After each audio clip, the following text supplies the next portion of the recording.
So we're transitioning on subject. Ми будемо змінювати тему.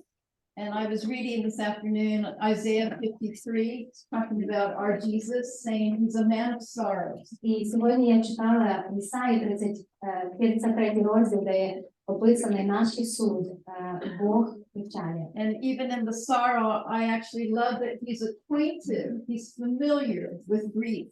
І навіть ми читаємо в цьому тексті, що навіть він знайомий з скорботою. And we've asked our friend and colleague Tom Bloomern to speak to us tonight. І сьогодні ввечері ми попросили нашого колегу, нашого брата Тома Блумера поділитися з нами. Tom is speaking to us as one of us.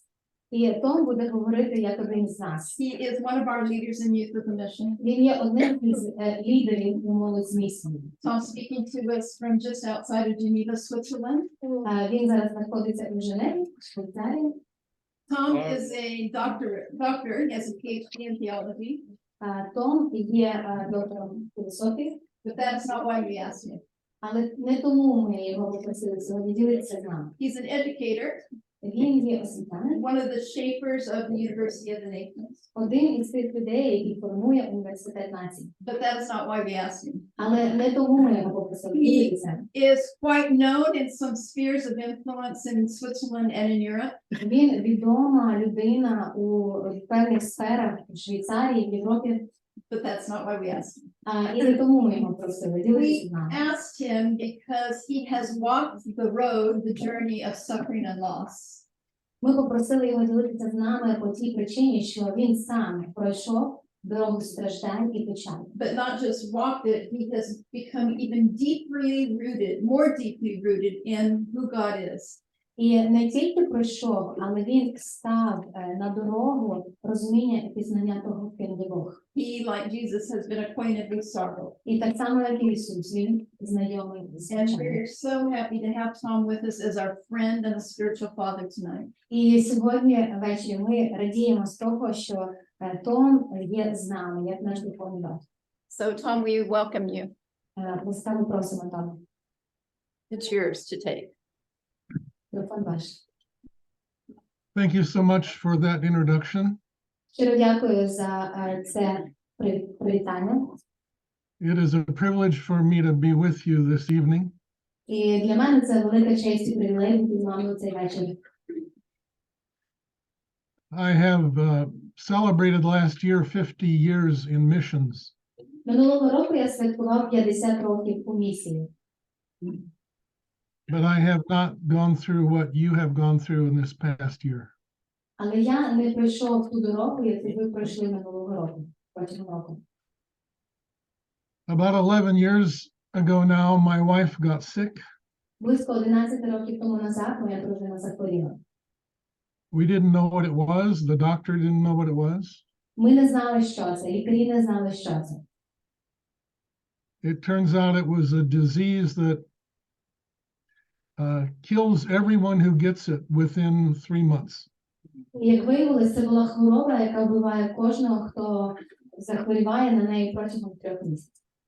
There's no treatment, Немає ліків, no way to cure it. немає можливості щось зробити з цією хворобою. No one has ever survived it. І жодна людина не вижила. I had never heard of it. Я ніколи не чув про неї. So 8 weeks after she first realized she was sick, she died. Через 8 тижнів, як вона зрозуміла, що вона хвора, вона померла. And of course, we were in shock. Звісно, ми були в шоці. And when I say we, I mean YWAMers from around the world were praying for her. І коли я кажу «ми», я маю на увазі всі працівники молодь з місією, які по всьому світу молилися за нею. Her father co-founded the University of the Nations with Bloomern. Її батько був співзасновником університету націй разом із Лореном. So everyone knew that family. І всі знали цю сім'ю. Many thousands of YWAMers and other Christians in Europe were praying for her. Багато тисяч людей, християн, працівники молодь з місією молилися за нею. But the Lord did not answer those prayers. Але Господь не дав відповідь на ту молитву. Many millions of Christians have prayed for the war in Ukraine to stop. Мільйони українців по всьому світу, мільйонів людей по всьому світу молилися про війну в Україні, щоб вона скінчилася. Just as we prayed 2 years earlier that the COVID pandemic would stop. Так само, як і 2 роки тому ми молилися про те, щоб ковідна пандемія закінчилася. Millions of Christians united in the same prayer. Мільйони християн об'єднані в одній молитві. And yet the Lord did not answer. І Господь не дав відповідь. So people were sending me a lot of questions. І люди писали мені, задавали дуже багато запитань. And I don't have all the answers. І я не маю на них, на всі їх відповіді. There are no easy answers to the question of why suffering. Немає легкої відповіді на запитання, чому страждання існують. But I would like to walk with you this evening through some of the passages in the New Testament, what the Word of God says about it. Але я би хотів сьогодні ввечері провести вас дорогою декількох місць із Писання, саме з Нового Заповіту, про страждання. And this is a heavy message. І це дуже складне послання. I assume some people will get unhappy with me, maybe even angry. Я предполагаю, що деякі люди будуть не дуже раді почути це, хтось навіть розізлиться. Because this is a subject we don't know about, especially in the West. Тому що це не та тема, про яку ми багато говоримо, особливо на Заході. We are not taught about suffering. Ми не навчаємо про страждання. We are not taught how to suffer. Нас не вчать, як страждати. And yet there's much about it in the Bible. А Біблія настільки сповнена страждань. And of course, the cry of our hearts is the same as we see in the Bible. Oh Lord, how long? І, звісно ж, крик нашого серця, Господи, як довго? I decided to do a Bible study last week and just look through the times that we find this phrase in the Bible, how long? І протягом минулого тижня я зробив таке дослідження по Біблії саме цієї фрази «Господи, як довго?». But what surprises me is not just God's people crying this out. Але що мене здивувало, що не тільки це Божі люди взивали до Бога так, But the Lord himself is asking this question. але сам Господь задає це запитання. He's asking his people, well, how long? Він запитує своїх людей, як довго? We're waiting for him to act. Ми очікуємо, що він буде діяти. But maybe he's also waiting for us to act. Але, можливо, він очікує, щоб ми діяли. I will leave you with that thought. І я хочу залишити цю думку вам. But my first point comes from the first epistle of Peter. Перший пункт, яким я хотів поділитися, походить з 1 Петра. 1 Peter 4, verse 12. 1 Петра 4:12. Where he says, don't be surprised. Він каже, любі друзі, не дивуйтеся. A fiery ordeal has come upon you, but don't be surprised. Тим тяжким стражданням, які випали на вас, не дивуйтесь. Well, we are surprised. А ми дивуємося. I was personally surprised when my wife got sick. Я здивувався, коли моя дружина захворіла. I had no idea she would die just a few weeks later. Я поняття не мав, що вона помре через декілька. And yet we should not be surprised at evil and pain and suffering in the world. Але ми не повинні дивуватися злу і стражданням по всьому світу. Because that's what our world is like Тому що таким є наш світ. and has been since Genesis 3. І таким він був спочатку збиття 3-го розділу. We were not created for pain and death. Ми не були створені для болі і смерті. God did not make this world to be a place of pain and suffering and death. Бог не створив цей світ для того, щоб він був місцем болі і смерті. But we opened the door by our disobedience. Але своїм непослухом ми відкрили двері. And that didn't just happen in the garden. І це трапилось не лише у саду. It's happened in every generation and every lifetime since. Це трапилося в кожному поколінні, в кожному житті з того часу. Peter goes on to say an even more incredible thing. І Петро говорить дивовижну річ. He said you should rejoice. Каже, нам треба радіти.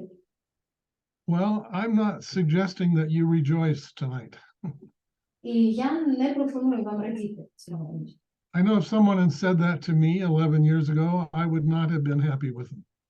І мені також люди це не казали 11 років тому назад. Я не був би радий почути це.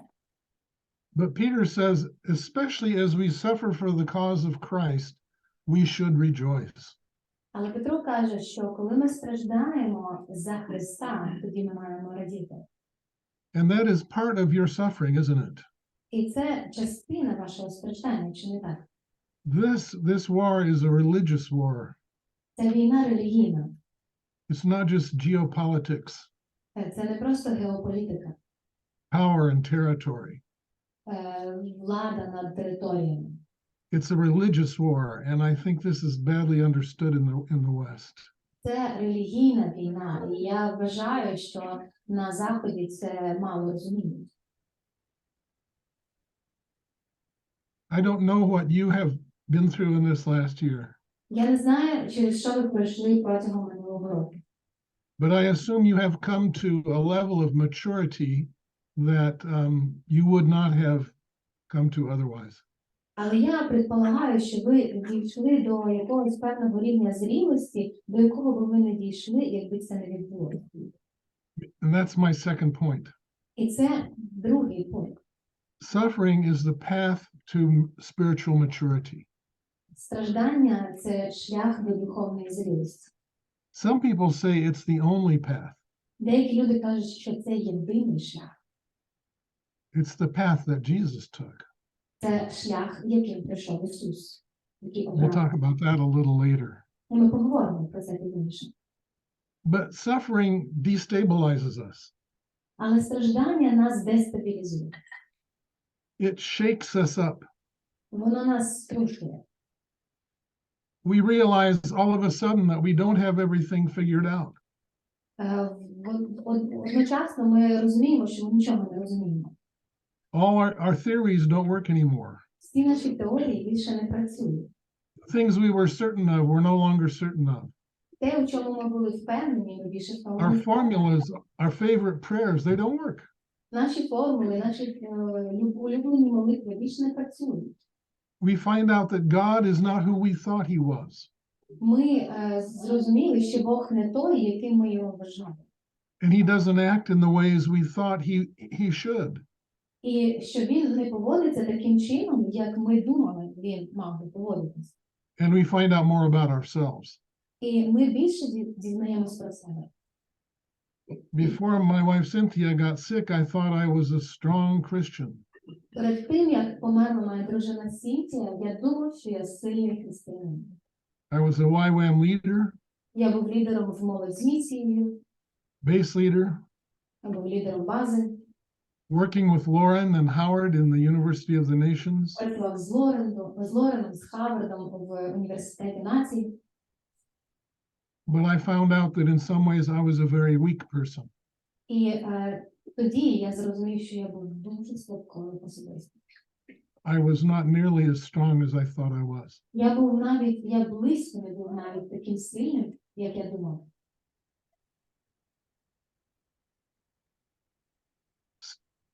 Suffering shapes everything in our religious thinking.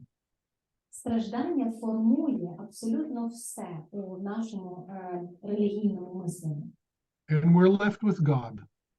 Ми залишаємося один на один з Богом. All our ideas, all our questions, Всі наші ідеї, запитання, our answers, other people's answers, наші відповіді інших людей they don't help. більше не допомагають. And finally, all we are left with is God. І усе, з чим ми залишилися, це Бог. This is the message of the book of Job, isn't it? І це є послання, яке нам залишено в книзі Йова. But what Job discovered was God is enough. Але що Йов знайшов, відкрив для себе, що Бога достатньо. God never answered any of Job's questions. Бог ніколи не дав відповідь на жодне запитання Йова. But Job discovered he was enough. Але Йов відкрив для себе, що Бога достатньо. Third point, Третій пункт. there are stages of grief.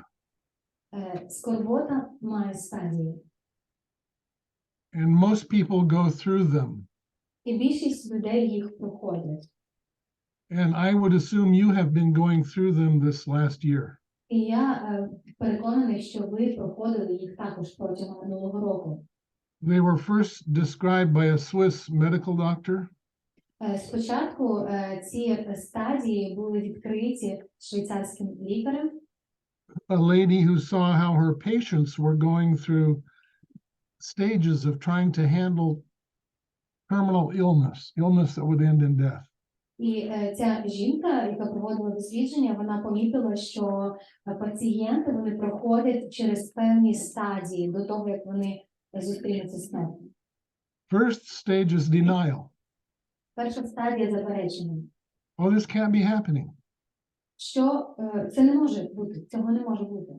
And we saw this in early last year, didn't we? І ми бачили це минулого року, чи не так? We can't be having a war in Europe. This can't be happening. Це не може відбуватися в Європі. The second stage is anger. Наступна стадія – це злість. And that includes blaming someone. І вона включає в себе звинувачення когось іншого.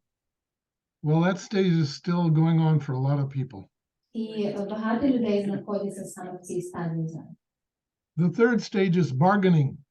Третя стадія – це торг. And we see this in our prayers. We try to bargain with God. І ми бачимо це в наших молитвах. Ми пробуємо торгуватися з Богом. And many of our prayers are oriented to trying to get God to fix it. І більшість із наших молитв сфокусовані на те, щоб Бог починив плани. This was what Mary and Martha wanted when their brother Lazarus got sick. Це те, чого хотіли Марія та Марта, коли брат Лазар захворів. They wanted Jesus to come and fix it. Вони хотіли, щоб Ісус прийшов і починив. He didn't come. А Він не прийшов. And Lazarus died. І Лазар помер. Well, the Lord has not fixed the Ukraine situation either. І Господь не починив ситуацію в Україні. And I've heard many prayers of people praying different ways that God would fix it. І я чув, як багато людей моляться, щоб Бог починив. And the Lord has not answered. І Господь не відповідає. The next stage then is depression. Наступна стадія – це депресія. And I'm pretty sure this is one my wife's death. Would you repeat that, please? Because the connection got broken. Now, we don't all go through these same stages. Ми не всі ми проходимо через ці стадії. The grief process is individual. Процес скорботи дуже індивідуально проходить. And nobody can tell you how to grieve. І ніхто не може вам сказати, як правильно горювати. So don't let them. Або краще не дозволяйте їм. Don't try to grieve like other people. Не намагайтесь проходити процес скорботи, як це робить. You have your own process. У вас буде свій процес. And you may go through these stages in a different order. І, можливо, ви проходите через ці стадії в іншому порядку. But here's the thing, in wartime situations, І ось в чому суть. В військовій ситуації this never ends. це ніколи не закінчується. П'ята стадія – це прийняття. Something terrible happens and you start to grieve. Щось страшне трапляється, ви починаєте оцей процес скорботи. Then just a few weeks later, another terrible thing happens. А через тиждень трапляється ще щось жахливе. There's another missile attack, Ще одна ракетна атака. another movement in the land war. І ще одне якесь падіння будь-що. Maybe someone you know is wounded or sick or even dying. А потім ви почули, хтось із близьких чи рідних захворів, хтось помер. And what happens then is you start that grieving process all over again. І що відбувається? Ви починаєте цей процес скорботи знову спочатку. So I think many of us, and this happened everywhere in the COVID situation, І я думаю, що це відбувалося з усіма людьми, коли була ситуація з ковідом. because we thought, oh, it's over now. Тому що ми думали, о, все, закінчилось. And then another wave would start. І потім почалася нова хвиля. Last I heard in Switzerland, we had 10 waves of this epidemic. І я чув, як в Швейцарії у нас було 10 цих хвиль пандемії. But for you, it's much more intense than an epidemic. А для вас це в рази інтенсивніше, ніж епідемія. So I think that's part of understanding what's going on, and we need to be sensitive to each other in all this. Я думаю, що це дуже важливо усвідомлювати цей процес, який ми проходимо всі разом, і бути чутливими. When the first Ukrainian refugees came to Switzerland in February last year, А коли перші переселенці, перші біженці приїхали до Швейцарії у лютому минулого року, the journalist would ask them, are you going to stay in Switzerland or are you going to go back? журналісти їх запитували, ви залишитесь у Швейцарії чи поїдете? And many of them said, no, we're going to go back to be home in time for the spring planting season. І більшість із них сказали, що ми повертаємося весною, бо ж садити город треба. Well, that didn't happen. Ні, це не відбулося. That was denial. І це було заперечення. And we don't know, friends, when the full planting season will be able to go forward in the Ukraine. І, друзі, ми не знаємо, коли ми будемо мати змогу розпочати цей сезон садити городи. The final stage in these stages of grief is the one we need to aim for. І ось ця остання стадія в процесі скорботи – це те, що ми маємо поставити собі за ціль. And it's called usually acceptance. І зазвичай її називають прийняття. And I want to finish and spend some time on that. І я би хотів саме про цю сферу говорити. I think Scripture has a better word for it and a better process. І я вважаю, що Писання, воно має краще слово, опис і кращий процес. And of course, we get there by following the path that Jesus took. І, звичайно ж, ми йдемо тою дорогою, яку обрав Ісус. And the question of many in the church and outside the church is, well, why doesn't God do something about all this suffering? І я думаю, що питання, яке ставлять собі люди як в церкві, так і поза церквою, це чому Бог дозволяє всі ці страждання? Well, he did. Але Він це зробив. Jesus went to the cross Ісус пішов на хрест, to take the suffering of the world upon himself. щоб це страждання світу на себе взяти. And here's what one writer in the church says about the cross. І ось що пише один письменник про хрест. The cross is Jesus' voluntary acceptance of undeserved suffering. Хрест – це Ісусове волонтерське добровільне прийняття страждань. The cross is Jesus' voluntary acceptance of undeserved suffering. Хрест Ісуса – це добровільне прийняття незаслуженого страждання. And he goes on to say, all suffering is undeserved. І він продовжує і каже, що все страждання є незаслуженим. That's what makes it suffering. І саме тому воно називається стражданням. And Jesus, in going to the cross, he embraced the catastrophe of life on this planet. Коли Ісус йшов на хрест, то Він прийняв на себе катастрофу, в якій знаходиться планета. And he identified with all the pain in the world, past, present, and future. І він ідентифікував себе з болем, який був в минулому, в теперішньому і в майбутньому. It was an unjust sacrifice. Це була нечесна жертва, несправедлива жертва. He did not deserve that. Він її не заслужив.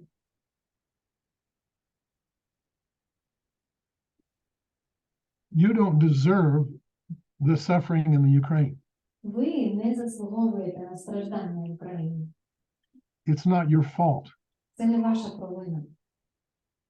But we are called in a way that we don't understand to, Paul wrote to the Colossians, to make up the sufferings of Jesus.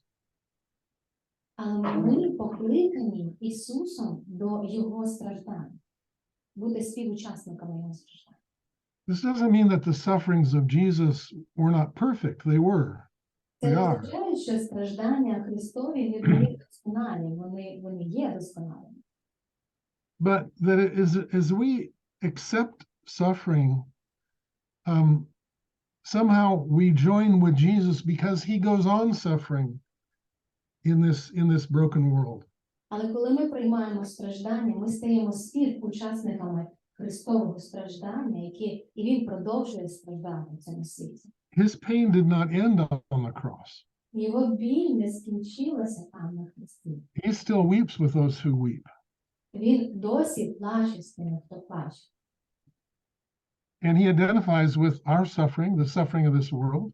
І він ідентифікує себе зі стражданнями цього світу. And Paul writes to the Romans that even all of creation is suffering. І Павло пише до Римлян, що весь світ знаходиться в процесі страждання. The very creation is groaning. Що все це страждання, воно мучиться. Це творіння мучиться. We see throughout the word that God has a broken heart. І ми бачимо по всьому світі, що у Бога серце розбите. We see his broken heart in Genesis 6, Ми бачимо його розбите серце у Бутті, and then all the way through the Bible. і по всій Біблії. There's a way to embrace suffering. Є спосіб прийняття страждань. And it doesn't stop the suffering, Цей спосіб не зупиняє страждання, but it takes away the sting of death. але воно забирає це жало смерті. And it allows the Lord to work in us. І воно дозволяє Господу працювати в нас. And we adore to a deeper level of fellowship with him is opened. І ось ця двері до глибшого спілкування з ним відчиняється. And we can stop trying to fix it. І ми перестаємо свої намагання починити. We can stop being bitter and angry. Ми можемо перестати мати цю гіркоту і злість. And we must stop that. We must leave it. І ми мусимо це припинити. Ми мусимо Because залишити. if we don't, we'll carry that bitterness over into the next generation. Бо якщо ми цього не зробимо, ми понесемо цю гіркоту в наступне покоління. And then the whole cycle will start again. In many of our nations, this is their history. І тоді весь цей цикл розпочнеться знову, і ми будемо мати відповідну історію. Paul wrote to the Philippians that we can know God in two ways. Павло написав Филип'янам, що ми можемо Бога знати двома шляхами. In the power of his resurrection Силою Його Воскресіння and the fellowship of his sufferings. і співучасті в Його стражданні. Many of us want to know the power of the resurrection of Jesus. І більшість з нас хочуть знати Його через силу Його Воскресіння. People supernaturally healed. Ми хочемо, щоб люди надприродно зцілялися, Raised from the dead. воскресали з мертвих. But the other way to know him is through the fellowship of his sufferings. Але ми не розуміємо другої частини, це участь в Його We стражданні. see this in Paul's life. І ми бачимо це у житті Павла. He said, I have been crucified with Christ. Він каже, я розп'явся з Христом. He took his whole life to the cross. Він все своє життя поклав на хрест.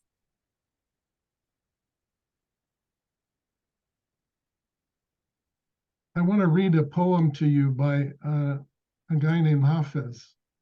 Я хочу прочитати вам вірш, поезію. Do you have that have that translation ready? Yes. І у нас є Okay. This is a guy named Hafez from the 14th century. Цього чоловіка звати Хафез, і він з 14 століття. He said, do not surrender your grief so quickly. Він каже, не відмовляйся від скорботи. Let it cut more deeply. Нехай вона проникне глибше. Let it ferment and season you, Нехай вона перебродить і приправить тебе. as few human or divine ingredients can. Так, як ніхто з людей не зможе. Something is missing in my heart tonight В серці стало пусто. that has made my eyes so soft Очі стали мокрі. and my voice so tender Серце потепліло. and my need of God so absolutely clear. Так, я хочу Бога. Someone sent me this poem a few months after Cynthia's death. Дехто прислав мені цей вірш кілька місяців після смерті Сінтії. And I prayed it day after day. І я молився цим віршом, цією поезією день. I said, I don't want to surrender my grief too quickly. І я казав, я не хочу відмовлятися від скорботи надто швидко. I want it to cut as much as you want it to cut into my soul. Я хочу, щоб вона настільки проникнула в мою душу, наскільки ти, Господи, хочеш. So that I will be absolutely convinced of my need of you. Щоб я був повністю переконаний в моїй потребі в тобі.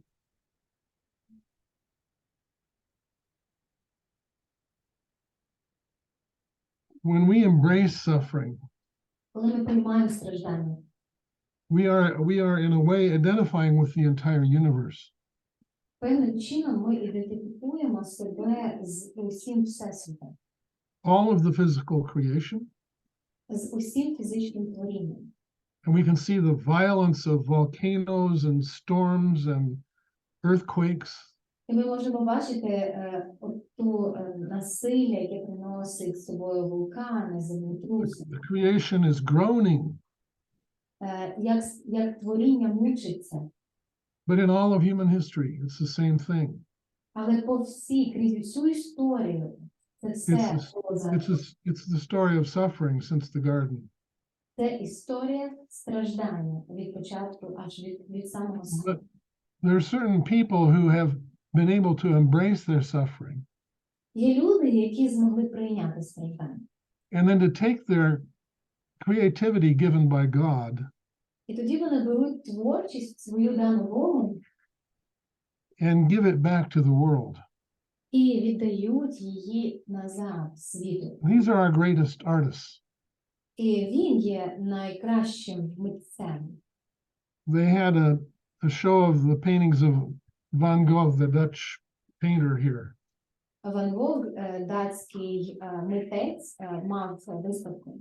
And I read a book about his life before I went to see his paintings. І перед тим, як піти і побачити його картини, я прочитав його історію його життя. And he had a terrible life. He was a Christian evangelist. Він мав жахливе життя. Він був християнським Who євангелистом. ended up terribly disappointed with God І він прийшов в місце повного розчарування в Бозі. because of the human suffering he saw in his ministry. Через жахливе страждання, які він бачив в своєму служінні. But he embraced that and turned to painting. Але він це прийняв і повернув в картини. And he's produced some of the greatest art in the history of the world. І Вінсент Ван Гог – це один із найталановитіших митців у світу. And if you look at the lives of many of our artists including our present day singers. It's the same thing. І якщо ви подивитеся на життя митців, співаків, ви помітите все те саме.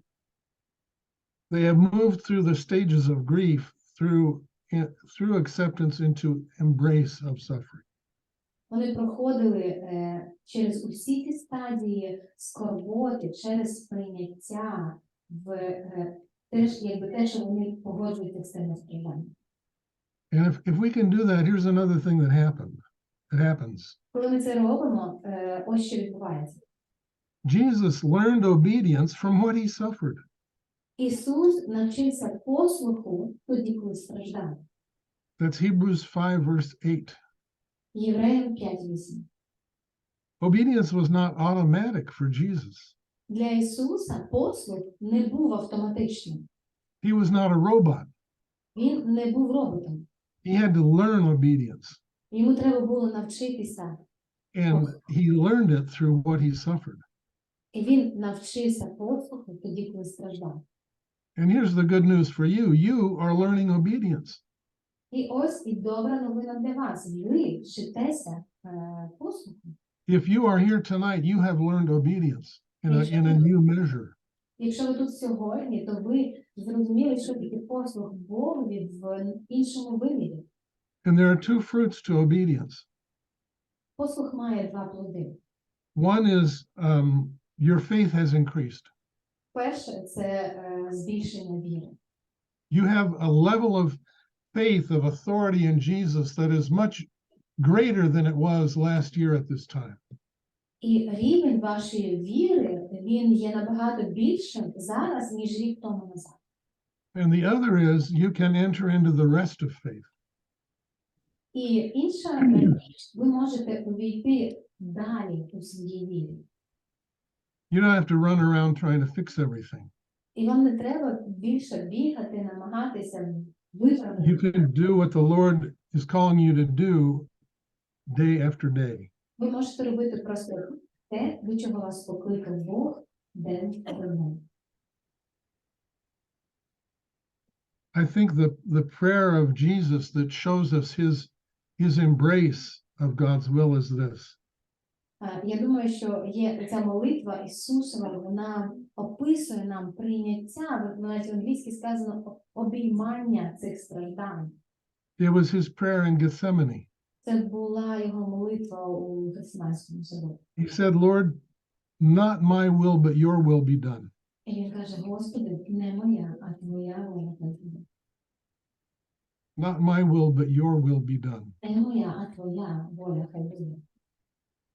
And this is a little prayer we can pray every day, every week, І every це, time we need to know the will of God. і це та молитва, якою нам треба молитися кожного дня, щоб знати волю Бога. Lord, what is my obedience today? Господи, в чому сьогодні мій послух? Because embracing his will doesn't mean passivity. Бо прийняття його волі не означає пасивність. That's the mistake of Cinderella. Це є помилка попелюшки. Yes, Popelushka. Their name in Russian is Zolushka, they told me. Російською золушкою. I wrote her story down in a book about the dangers of passivity. Я написав книгу, яка називається «Небезпека пасивності». So we're not called to go into passivity. Тому нам не треба йти дорогою пасивності. God's will is active, Божа воля активна, but it's doing what he calls us to do, no more and no less. і це означає робити те, що він хоче, щоб ми робили, не більше і не менше. And if we do exactly what he is calling us to do that day, І якщо ми робимо в той же усе, що він просить нас робити в той день, we'll have enough faith for it. у нас буде достатньо віри для цього, We'll have the rest of God for that day, у нас буде достатньо Бога в цей день, and we'll be in his protection also. і ми будемо в його безпеці. Yes, we do need to lament. І так, нам потрібно плакати. We can and should cry out to God. Нам потрібно плакати і взивати до Бога. And we can complain. He doesn't mind. І ми можемо жалітися, і він не проти. But I encourage you to keep moving through these stages of grief. Але я хочу підбадьорити вас рухатися крізь ці стадії скорботи. And come to the place of embracing the suffering that is yours. І прийти от в ту точку прийняття, обіймання страждань, які є вашими.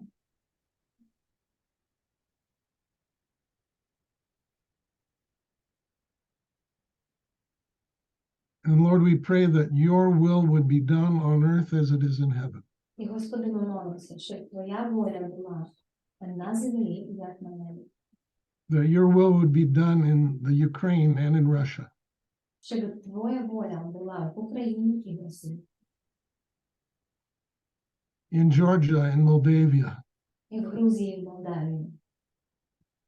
In Armenia and Azerbaijan. В Вірменії і в Азербайджані. In all the nations of the eastern part of Europe. І в усіх країнах Східної Європи. The central part of Asia. І Центральній Азії. May your will be done in those nations on this earth. Нехай Твоя воля буде в цих народах на землі. As it is in heaven. Точно так само, як на небі. Amen. Амінь.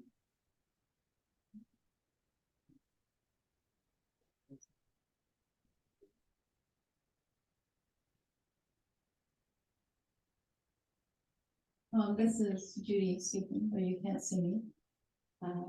Зараз будьте біля мікрофона, ви не можете мене бачити. I know that our questions, even the unanswerable ones, are precious. І знаю, що запитання, навіть ті, на які немає відповіді, вони цінні. And there's a sacredness even to expressing them in anguish. І є щось таке особливе в тому, щоб виражати ці запитання навіть болем Or in angst. або в такому трепеті. And so what we want to allow for, if there are any questions, would that be all right with you? І тому, чи це буде для вас добре, якщо будуть у нас запитання. You mustn't feel any pressure to come up with questions, but if you have some that you'd like to ask Tom, you're welcome to at this time. Це не обов'язково ставити запитання, але якщо ви маєте їх, то, будь ласка, ви можете підходити і ставити ваші запитання.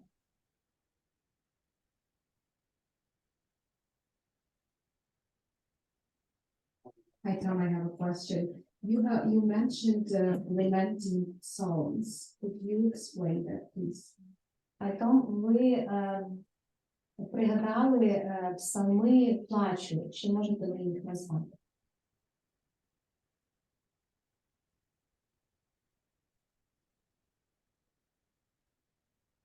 Many of the Psalms are called Psalms of Lament. Дуже багато псалмів мають в собі елементи плачу. Some of those are about the exile. Особливо ті, які мають відношення до Or the destruction of the temple in Jerusalem, or both. або до того моменту, коли храм був зруйнований в Єрусалимі. But many of them are just crying out to God, where are you? I don't feel your presence, where are you? Але більшість із тих псалмів, вони називають до Бога, Боже, де ти? Я не бачу тебе. One guy said that 1/3 of all the Psalms are this kind of crying out to God, why are you silent? І один із дослідників сказав, що 1/3 частина псалмів – це оце покликання до Бога, де ти? Now, many believe that the Psalms are a picture of the Christian life. І багато людей вірять у те, що псалми – це є образ християнського життя. So that could mean that 1/3 of our lives with God will spend not feeling his presence. І це означає, що, напевно, що 1/3 свого життя ми проживемо, не відчуваючи його присутності. Wondering where he is. Просто запитуючи себе, де він. why he didn't show up, і запитуючи, чому він не прийшов, why he didn't heal our brother like Mary and Martha were wondering. чому він не зцілив брата, як і Марія і Марта. So it's very spiritual to pray that kind of prayer. Тому молитись такою молитвою – це дуже духовно, It's biblical. це біблійно. And we have been taught kind of in the West, oh, we always have to be happy because we're Christians. І на Заході зазвичай навчають, що нам завжди треба бути щасливими, бо ми християни. We have been taught that nothing bad can ever happen to us. Нас навчили, що нам нічого поганого не повинно трапитись, не може так. Or if it does, then God will come and fix it.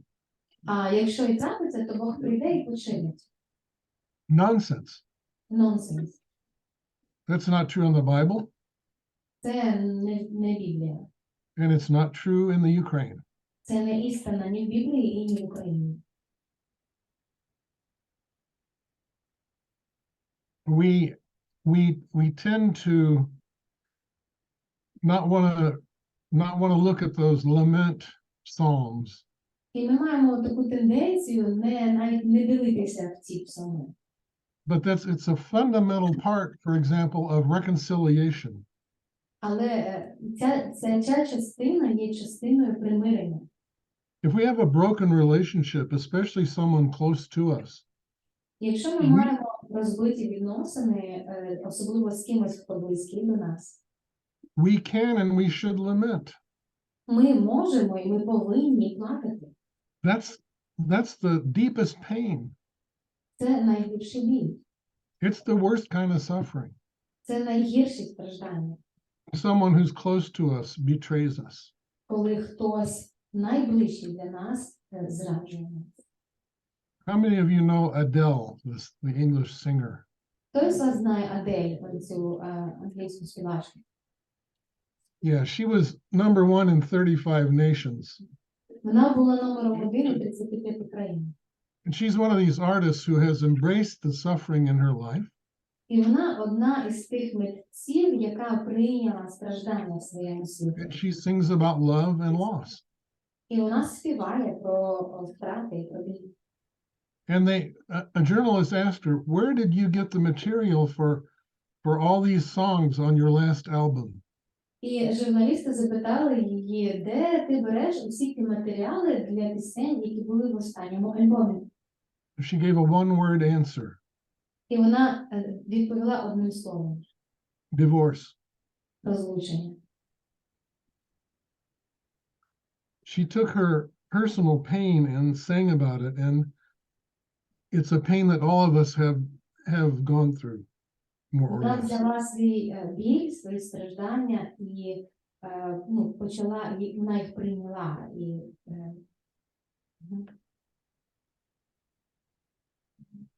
Don't be afraid to lament. Не бійтеся плакати.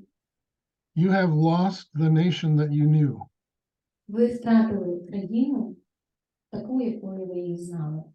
And it will never return to the way it was. І вона ніколи не повернеться до того моменту, якого була. So it's okay to mourn. Тому це нормально оплакувати її. We need to grieve. Нам потрібно проходити процес турботи. And we know that our Redeemer lives. І ми знаємо, що наш Відкупитель живий. And he can bring back the nation better than it was before. І він може привести країну в кращий стан, ніж коли вона була. He can redeem all the violence, all the destruction, all the suffering. І він може відкупити усе те страждання, той біль, який приходить нам. He did this in Western Europe after World War II. Він зробив це на заході Європи після Другої світової. And he can do it for you also. І він може зробити це і для вас. Someone else? Чи є ще хтось? Comes. Треба підійти до нас.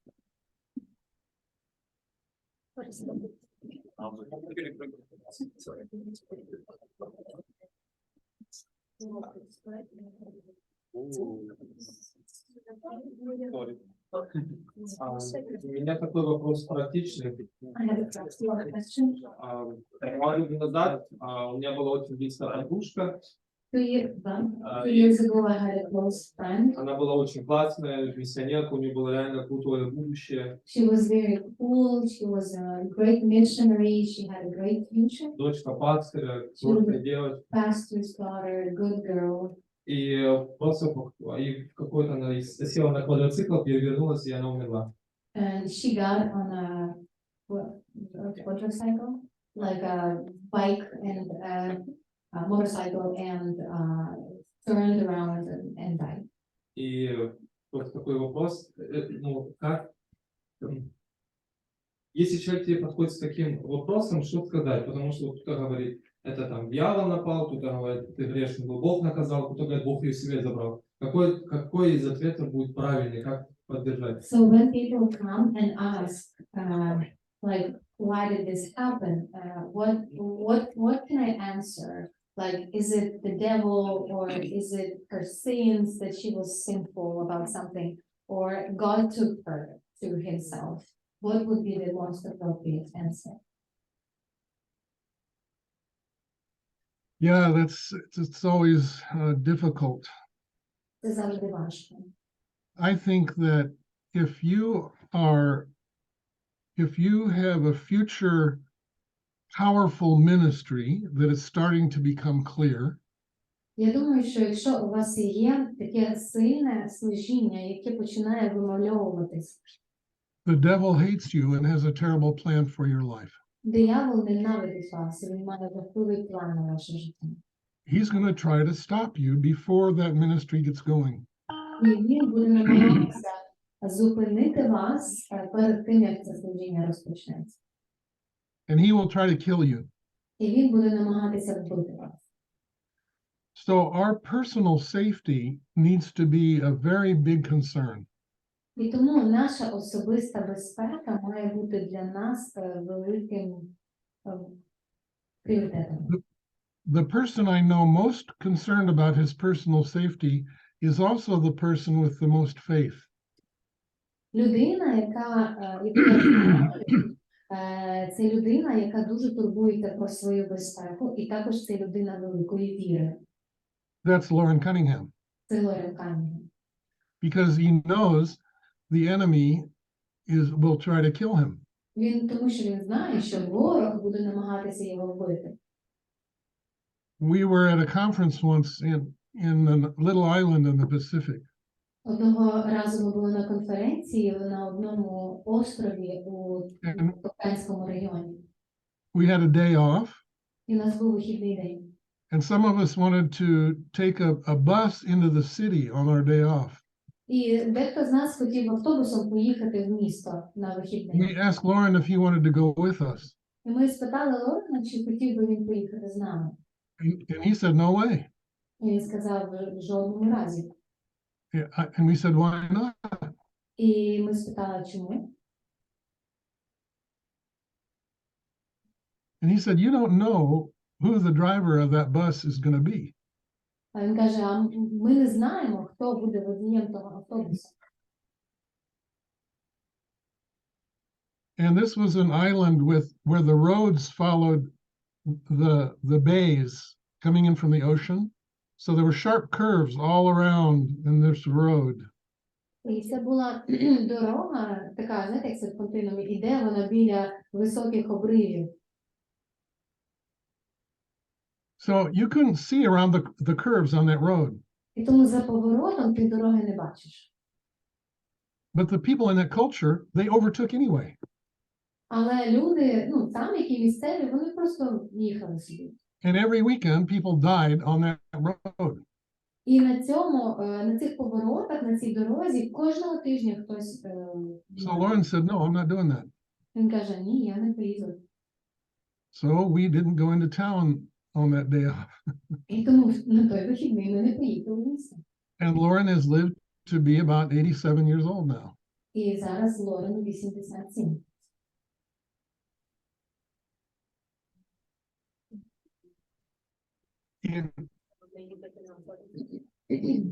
I think that motorcycles are dangerous.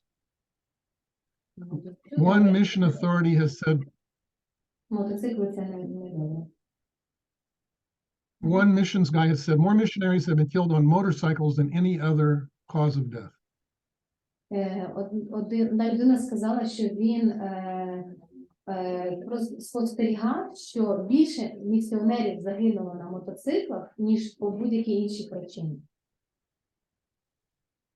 Шкода, що Марко тут немає. Ми передамо йому. I wish my son would be here.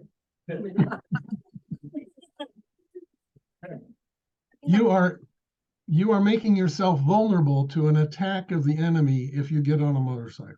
Ви робите себе вразливими до атак ворога, коли ви сідаєте на мотоцикл. Можно еще?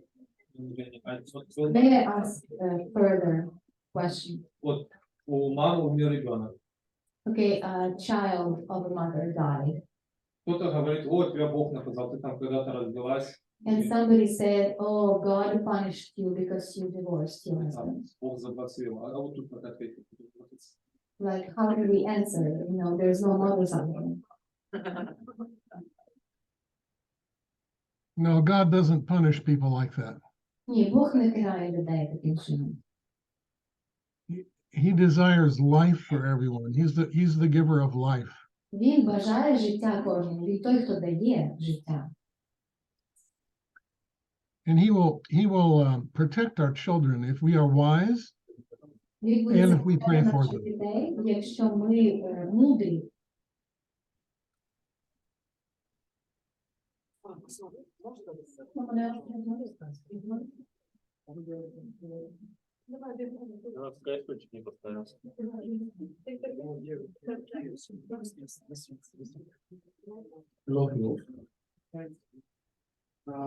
Было упомянуто вами про способ принять страдания. You have mentioned a way of accepting, embracing the suffering. И я или же пропустил в потоке информации конкретный ответ про этот способ. Either I have missed this way, Или же- and you mention it, или же or- в сторону как-то вовсе не понял. or you didn't mention it. What is the Очень way бы of хотелось узнать. embracing suffering? I would really like to know this. I'm sorry, I didn't quite get the question. The way of what? You mentioned the way of embracing suffering. What is it? It's to give up anger and bitterness and blaming other people. Це означає відмовитися від злості, гіркоти і звинувачення інших людей. If in your suffering you are still doing that, you haven't given it up. You haven't Якщо embraced it. у ваших стражданнях ви досі злі і ви звинувачуєте інших людей, ви ще не прийняли їх. Не прийняли. And the danger is that bitterness will stay with you and poison your soul. І небезпека в тому, що гіркота залишиться з вами і буде отруювати вашу душу. So we can pray the prayer of Hafetz. І тому ми можемо молитися цією молитвою Хафеса. Let that suffering cut deep into our souls. Нехай це страждання проникне глибоко в наші душі. And pray the prayer of Jesus in Gethsemane. Молитися молитвою Ісуса в Гефсиманії. I embrace your will. Я приймаю твою волю. I embrace your will for me, Я приймаю твою волю для мене, for my brothers and sisters, для моїх братів та сестер, my family. моєї сім'ї. I embrace your will for my nation. Я приймаю твою волю для мого народу. Beautiful. Is there one more? Чи є ще запитання? No, I have one. Did you motion? Yes.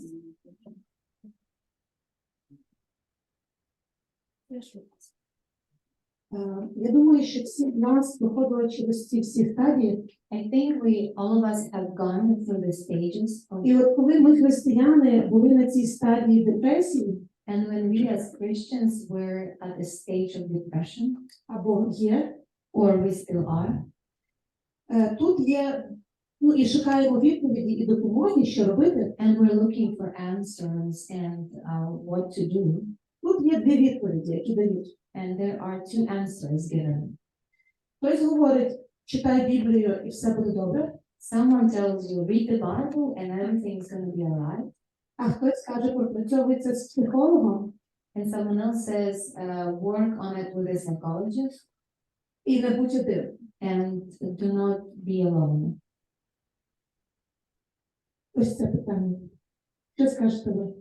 What would you say to those who are in depression? Yeah, reading here, Jesus said, if you just listen to his words and read his words, it's not going to help you. Ісус сказав, що просто читання Його слова не допоможе тобі. He said, it's not only useless to do that, it's dangerous. Він каже, це не просто безполезно, це ще й небезпечно. He said that in the parable of the two guys who built their houses, one on the rock and one on the sand. І він сказав це притчею про двох хлопців, які будували будинок. Один на камні, один на піску. What was the mistake of the guy who built his house on the sand? Яка була помилка того хлопця, який будував свій будинок на піску? Most Christians in most nations will say, well, he didn't listen to Jesus. Більшість людей просто скажуть, він не слухав Ісуса. Wrong answer. Неправильна відповідь. They both listened to Jesus. They both were hearing his words, his message. Вони обоє слухали Ісуса, вони обоє чули Його послання. The mistake of the guy who built his house on the sand was that he didn't do what Jesus said. І помилка того, хто будував свій будинок на піску, була в тому, що він не робив те, що казав Ісус. Reading the Bible, studying the Bible will not help you Читати Біблію, досліджувати Біблію вам не допоможе. unless you do what the Word says. Якщо тільки ви не робите те, що ви You need to apply it to your life. і ви не застосовуєте те, що говорить Слово. And one of the ways of applying it is to pray the prayers of the Word. А один із способів застосування слова – це молитися. There's the prayer of Jesus that we mentioned in Gethsemane. That's Luke 22:42. Це молитися молитву Ісуса в Гефсиманському саду, яка описана в книзі Луки. You can pray the prayers of the Apostle Paul. I pray for you tonight to have strength in your innermost being, and that's what Paul prayed for the Ephesians. І ми можемо молитися молитвою апостола Павла, яка описана в книзі до Єфесян, щоб Бог вас глибоко внутрі торкнув. I pray that you all would be strengthened. Я молюся, щоб ви були So that's applying the word. It's not just reading the letter to the Ephesians, it's taking it and applying it. Це означає застосовувати слово, почитати книгу Єфесян. Now, I think that talking to someone, especially someone like a psychologist who has training, that can be good. І я думаю, що поговорити з кимось, особливо з людиною, яка є навчена, це But I добре. encourage you to talk to one another about your stages of grief the next time you start grieving something, some disaster. І я підбадьорюю вас поговорити з кимось близьким про стадії, коли ви проходите ці стадії горювання, скорботи. Tom, one But last, I'll tell you who helped me through my stages of grief. Я скажу вам, хто допоміг мені пройти мої стадії скорботи. It was Jesus. Це був Ісус. And I think he is the ultimate help. We need our brothers and sisters, Я but думаю, most of all, we need Jesus. Я думаю, що він є найбільшою відповіддю. Так, ми потребуємо наших братів і сестер, але він є для нас найкращим. one last question, Tom. Ще одне запитання, тому. You once shared with me the the paradox you experienced in extreme grief, but you also found joy. Well, can you speak to that? What that experience was? Чи можете ви поділитися тим досвідом оцієї скорботи і радості водночас?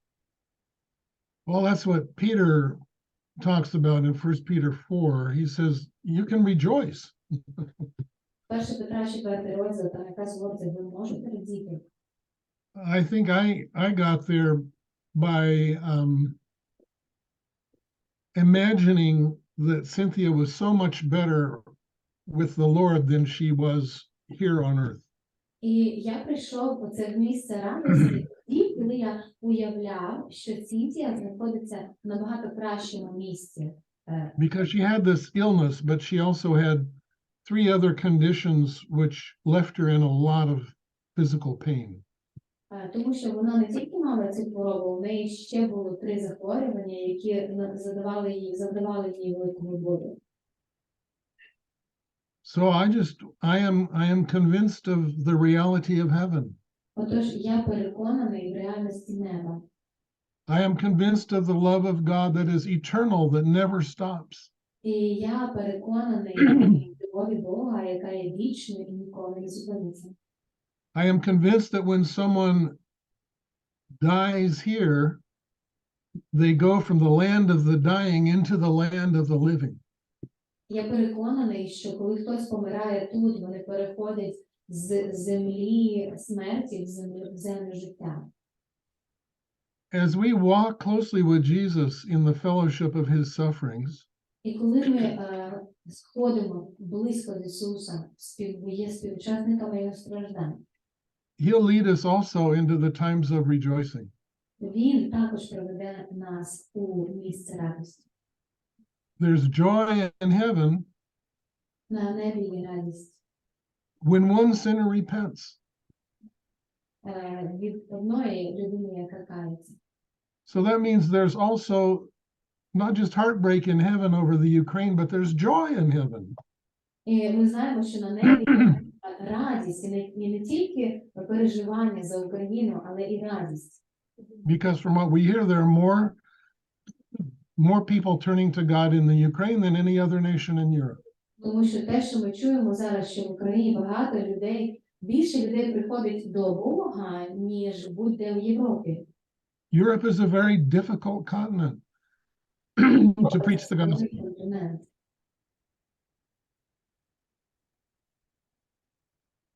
So are we willing to pray here in the West? Are we willing to pray, Lord, do anything in our nation except most of all bring people to you? Тому чи молимося ми, Боже, швидше закінчи війну, чи ми молимося, Господи, роби усе те, що Ти хочеш, щоб люди приходили до Тебе. Did you pray that for the Ukraine a few years ago? Чи молилися ви такою молитвою за Україну декілька років тому назад?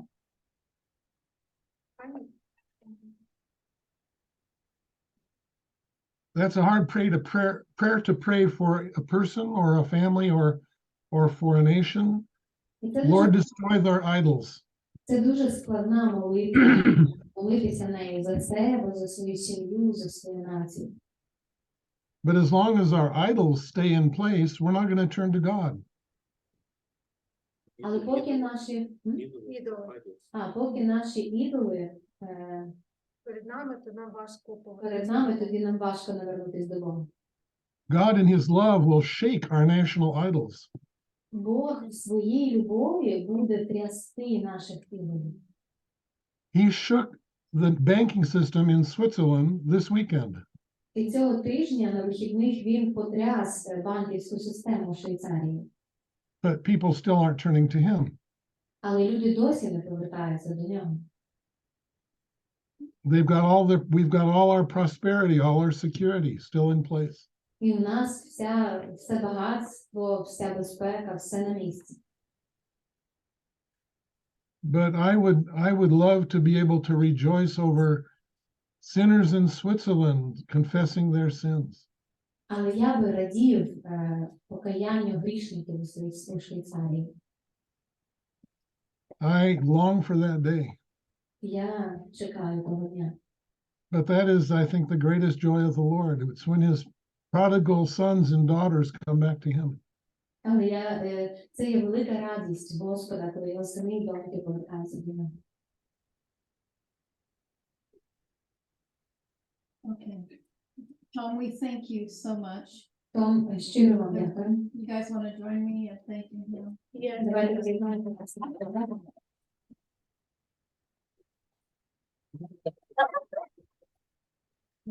We recognize your authority on this subject Ми усвідомлюємо ваш авторитет в цій темі because of the things you've suffered.